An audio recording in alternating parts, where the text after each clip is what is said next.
Welcome to Rams Up, your LA Rams podcast.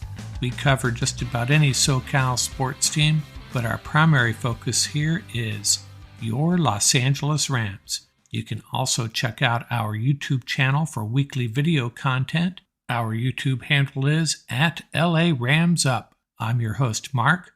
Let's get to it.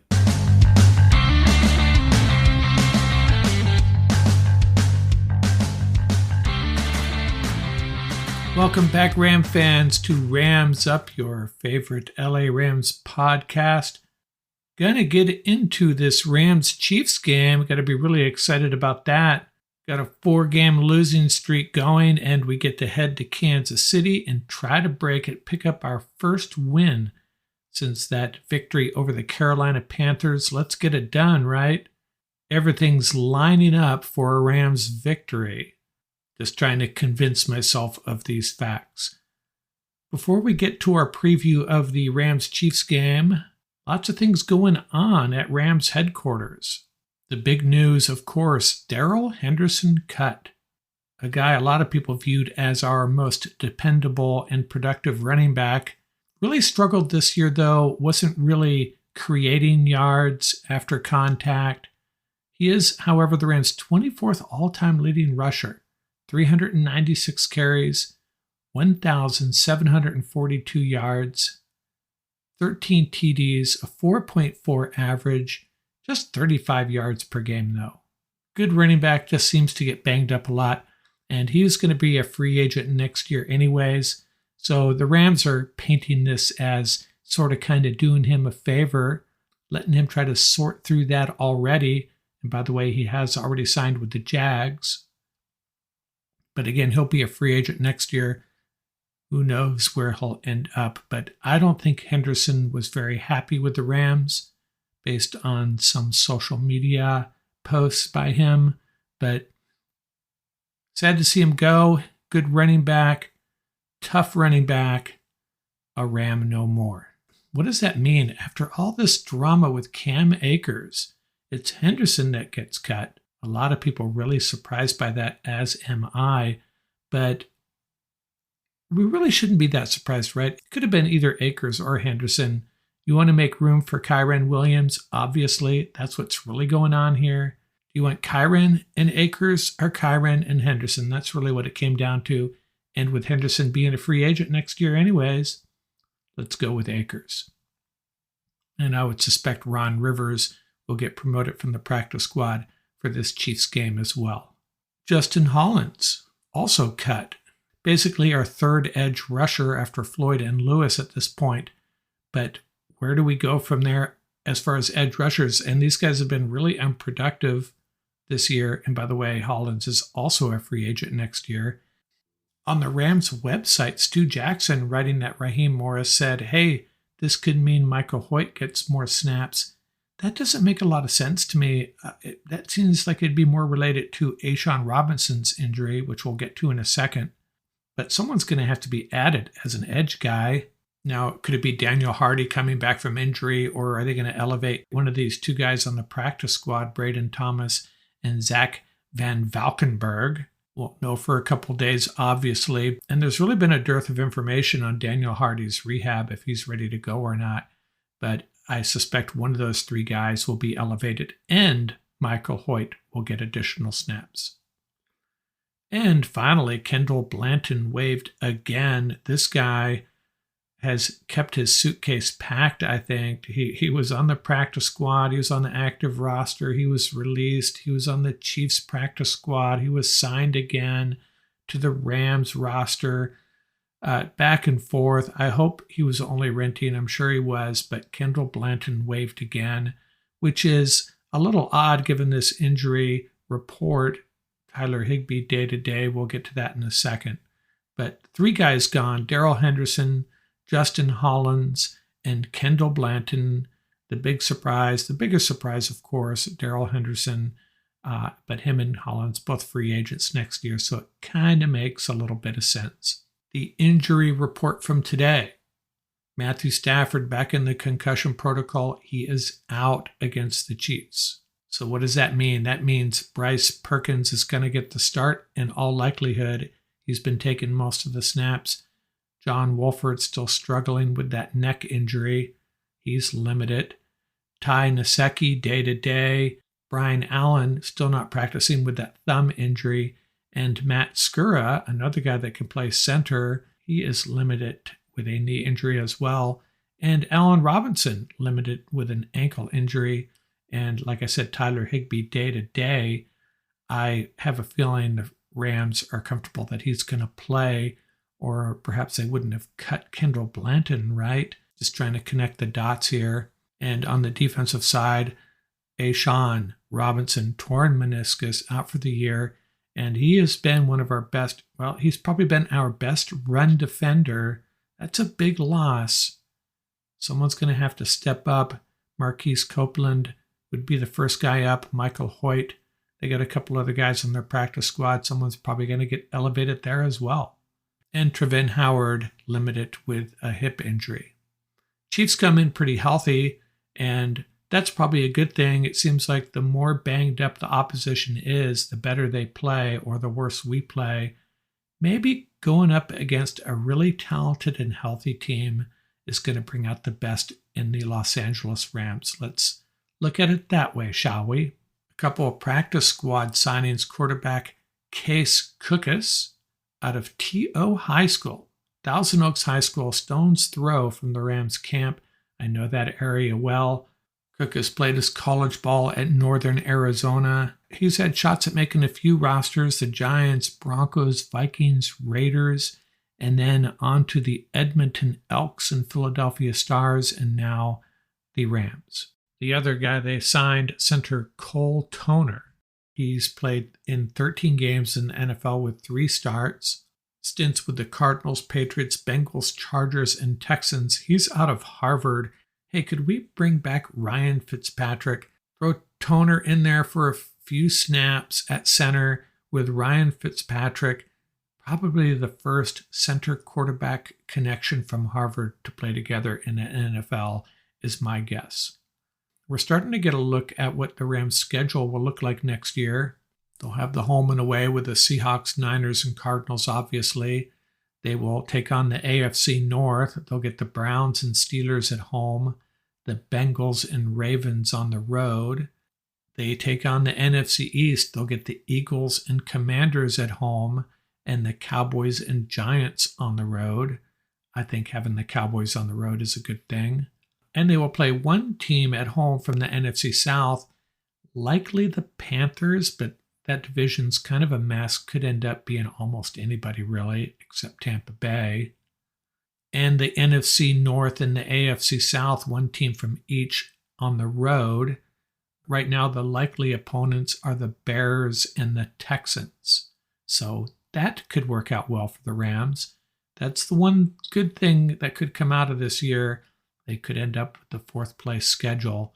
Not something I'm rooting for, but let's try to look at the bright side, shall we?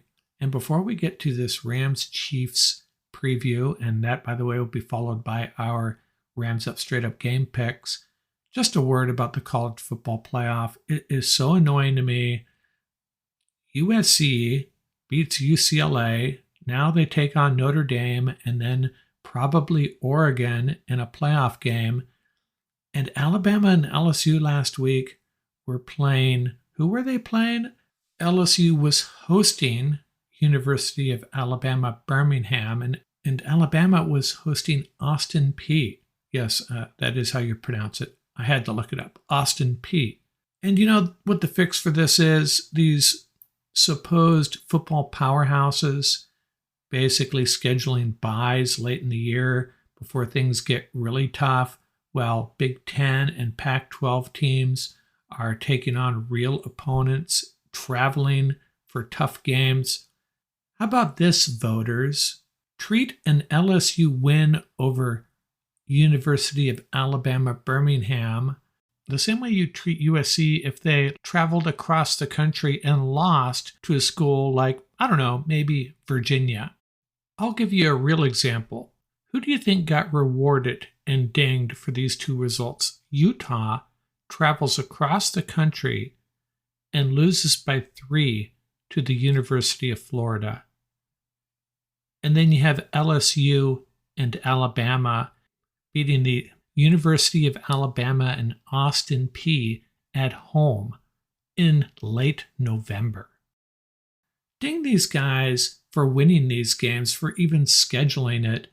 LSU actually climbed in the rankings by beating UAB, and Alabama the same. I don't get it. Other teams are losing and they're beating UAB, so you leapfrog over the team that lost to a real opponent? I call BS on that. Alabama especially. They're the 8th ranked team in the country.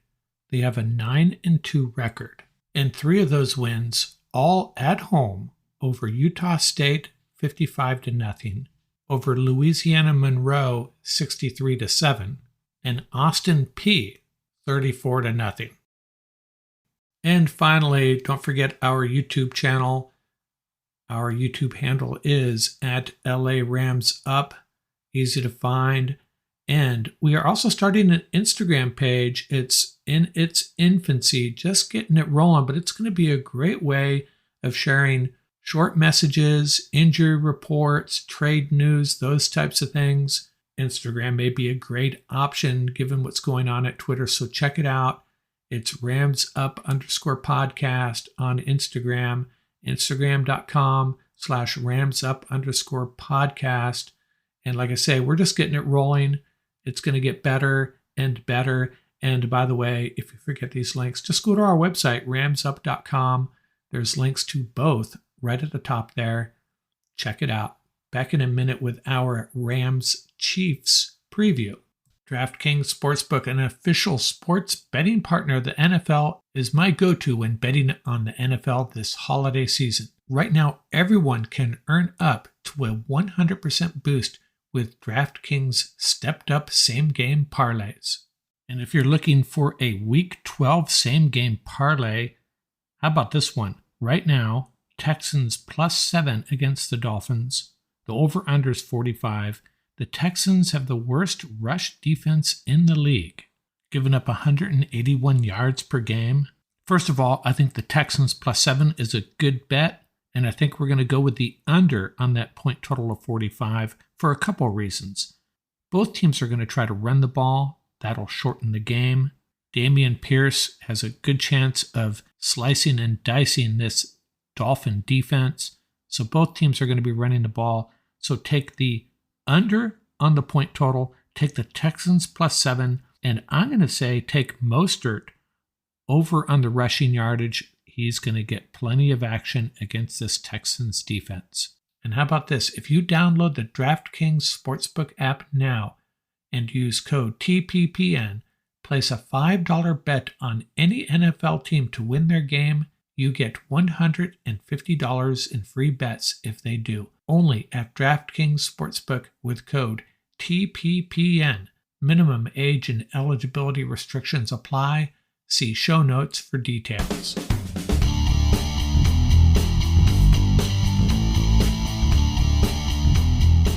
Let's preview this Week 12 game, the Los Angeles Rams visiting the Kansas City Chiefs. And I'm really bummed about this.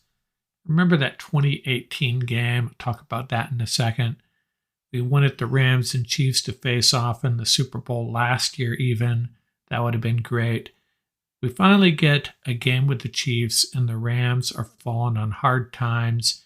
This game is really not that attractive at all, especially if you're a Rams fan. I'm sure Chiefs fans are going to go to this game thinking, man, this is going to be fun. And odds are it probably will be. It'll be fun for Kansas City Chiefs fans, not so much for Rams fans. Series record, Chiefs lead 7 wins, 5 losses. The last time they played, I already mentioned it, the greatest game ever played, November 19th, almost on the anniversary there, November 19th, 2018, Rams 54, Chiefs 51. Man, that game at the Coliseum in prime time, it had a special feel to it. 35 points scored in the fourth quarter. Samson Ebukam and Gerald Everett, 2 TDs apiece. Goff and Mahomes combined for 891 yards passing and 10 TDs. Mahomes had 6 of those. Tyreek Hill, 250 yards receiving. Mahomes and Goff both lost 2 fumbles. Head coach, one of the best in the business, Andy Reid, key players. Patrick Mahomes, their quarterback, the best tight end in perhaps the history of the league, Travis Kelce. We don't want to talk too much about their young center, Creed Humphrey. Rams could have drafted him and they passed. On the defensive side, Chris Jones, still getting after quarterbacks. And Frank Clark and Carlos Dunlap, 2 ex-Seahawks. Clark along the defensive line. Carlos Dunlap, more of an edge outside linebacker guy. And linebacker Nick Bolton making a name for himself. You'll see him racking up tackles for sure. Injuries for the Chiefs. The big one is Clyde Edwards-Helaire, questionable, but Isaiah Pacheco has stood in for him. He had 107 yards against the Chargers. Rookie running back. Look out for him. You may not have heard of him, but he's no slouch. He's a good running back. I talked about the Rams' injuries in the opening segment, hoping Ty Nsekhe and Brian Allen can go. Higbee day-to-day. Those are the new things the Rams are dealing with. Hopefully Brian Allen can get back, but he is not practicing yet. So the Rams' issues along the offensive line continue. Won't go down that long list of injured offensive linemen. You all know about that by now. Chiefs had a bunch of draft picks last year and a couple of guys already contributing. One is defensive end George Karlaftis out of Purdue, and the other is Sky Moore, the wide receiver out of Western Michigan. Let's look at some team stats. Offensively, Chiefs are number 1 in yards per game, 450 yards, mostly through the air. Number 1 passing attack. This Rams defense could be a good test for them now. It's going to have to be if the Rams are going to have a chance. Defensively, Chiefs are middle of the pack. They give up 250 yards through the air per game, but they have the 5th toughest run D. So that may not be the best matchup for the Rams. If Stafford is out, Rams are going to have to try to run the ball. Can't see John Wolford or Bryce Perkins doing a lot of damage through the air. Odds, Chiefs by 15. I first saw that and I thought, wow, that's pretty high. But then give it a little bit of thought. You know what? I'm not taking Rams plus 15. I wouldn't touch this bet either way, actually. Hopefully the Rams can keep it close, maybe even pull out a win. But Chiefs by 15 actually sounds about right. Weather's going to be in the upper 40s, might hit 50 degrees and sunny, a little windy, but not enough to be a factor. Team records, Rams come in 3-7 on a 4-game losing streak. Chiefs come in 8-2 on a 4-game winning streak. Their only losses to the Bills and Colts. Here are some 4 keys to the game. Now, I was a guest on another podcast, and they asked me to share my thoughts on the 3 things the Rams needed to do to win, and I'm going to reiterate 3 of those and throw in another one.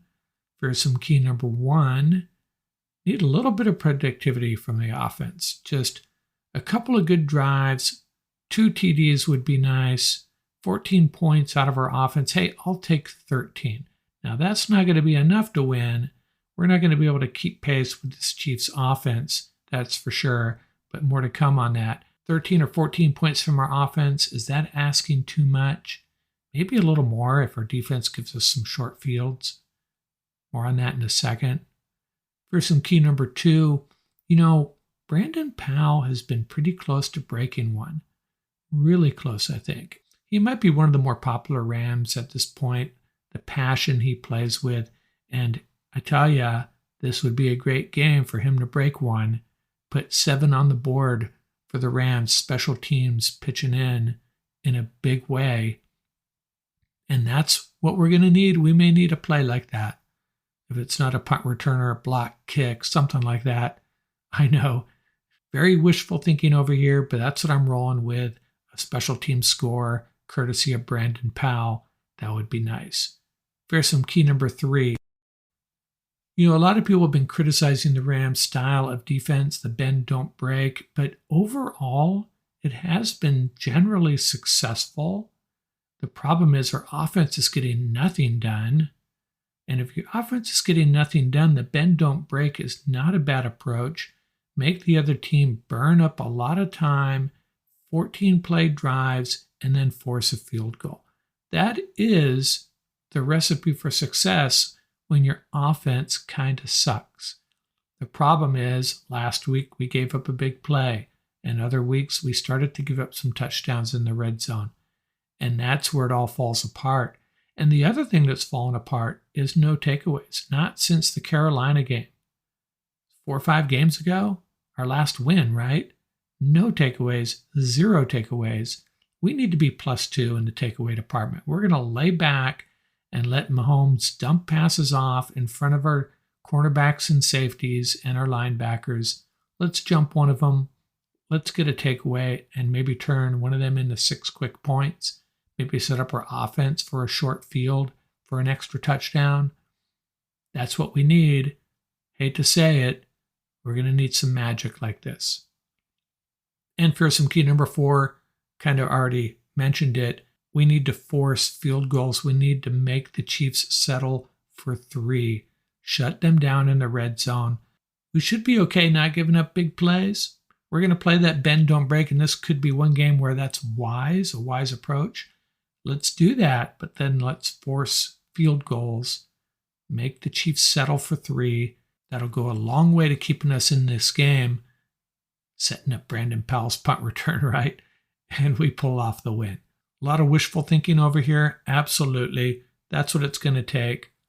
Rams can't go toe-to-toe with the Chiefs.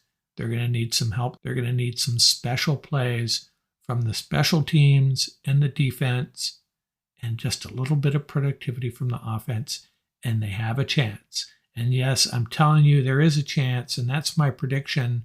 Rams 27, Chiefs 26. Now, in my Rams Up Straight Up game picks, I go the other way, but I'm allowed to do that. This is my podcast. I'm trying to keep up with a couple other guys in the statistics as far as picking straight up games. So I'm going to be sensible in my Rams Up Straight Up game picks. But here, for this segment, Rams 27, Chiefs 26.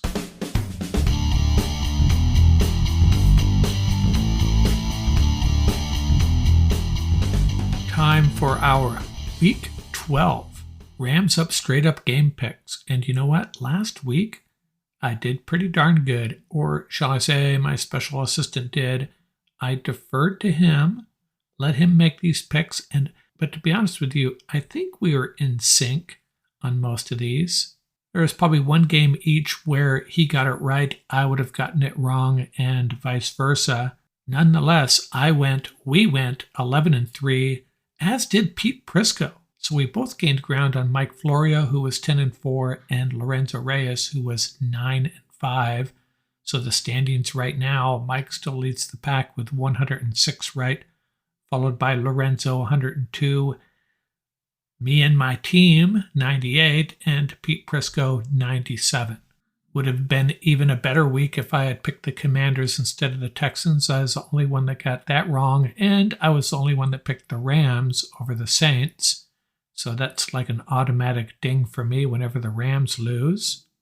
Now, whereas last week was one of the most difficult weeks I've ever seen to pick, and we win 11-3, that's pretty good. This week gets a little bit easier. First game, Bills at Lions. Lions on a 3-game winning streak. They're at home, but I think the Bills handle them. And interestingly enough, this will be the Bills' second straight game in Detroit. Having played that game last week in Detroit due to the snowfall in Buffalo. Giants at Cowboys, obviously a big game when we're talking about playoff seeding and a playoff spot period, perhaps down the road. Giants coming off that loss at home to the Lions, and the Cowboys smashed the Vikings in Minnesota. So the obvious choice is the Cowboys, and that's my pick. Patriots at the Vikings. Man, the Patriots did such a great job of shutting down the Jets. Defense is really starting to play well. Vikings, that was a dud against the Cowboys defense, but I think the Vikings win this one. Broncos at the Panthers, and this is actually a tough game. I don't think much of the Broncos. Don't have a high opinion of their quarterback at this time. Panthers, they're kind of up and down, mostly down though. I'm going to take Russell Wilson and the Broncos on the road. Buccaneers at the Browns. Buccaneers and Tom Brady have a lot more to play for than the Browns at this point. I'll take the Bucs. Ravens at Jags. Jags will make a game of it, but the Ravens will win. Texans at the Dolphins. Kind of the same story. The Texans are no pushover, but this Dolphins team is a Super Bowl contender, a serious Super Bowl contender at this point. I'll take the Dolphins. Bears at the Jets. The Jets are a little bit dysfunctional right now. A lot of teammates rolling their eyes at their quarterback. Was not a good look last week. Justin Fields turned it up on the ground. I think the Jets win this, though. This is a big game for the Jets. If their quarterback can't get his act together, they could be in trouble. Bengals at the Titans. This is my game of the week. I could go either way on this. The Bengals still without Jamar Chase, though. Titans will scheme against that defense and come out with a win. Falcons at the Commanders. The winner of this game, a step forward towards the playoffs, perhaps. Commanders are playing really well, especially on defense. I'll take the Commanders. Kyle Pitts is out, but he hasn't really been a big contributor in the first place. Still, I'll take the Commanders. My second game of the week, Chargers at the Cardinals. Cardinals ran into a buzzsaw. The 49ers really hit in stride. The Chargers, they just have been so dinged up at key positions. Played well against the Chiefs, just cannot close the deal against good teams. But I'm going to take the Chargers in this one on the road. Raiders at the Seahawks. If it's in Las Vegas, I take their Raiders. If it's in Seattle, I'll take the Seahawks. So therefore, I'm taking the Seahawks. Rams at Chiefs. What do I got to say about this? Now, my game preview, I'm predicting a Rams win, but in my official Rams up straight up game picks, I can't do it. Can't do it. Can't even say it, but you know how I feel about it. Move on to the next game, Saints at the 49ers. New Orleans defense can be something special. This will be a good test for the 49ers. But I'll take the 49ers. If Jimmy G can avoid making big mistakes, 49ers win. Packers at Eagles. This is not your grandfather's Packers. This is not your father's Packers. It's a mediocre Packer team. I'll take the Eagles. And Steelers at Colts Monday night. Colts led by Jeff Saturday. I'll take them to beat a very mediocre Steelers team. Mediocre teams right now. Mediocre poor teams. Steelers, Packers, Rams. It's a new world in the NFL. Those are my Rams up straight up picks for this week. No help from my special assistant. These are all mine. I'll sink or swim with my own picks this week. That's going to do it for this episode. We hope you enjoyed it. Remember, you can reach us at ramsuppodcast@gmail.com. Visit our website at ramsup.com. You'll find links to all of our episodes as well as transcriptions. And don't forget about our YouTube channel. Our handle is at laramsup.com. Till next time, keep the horns up, stay safe, and have fun out there. Music courtesy of bensound.com and the YouTube royalty-free music audio library, Crimson Fly by Humma Humma.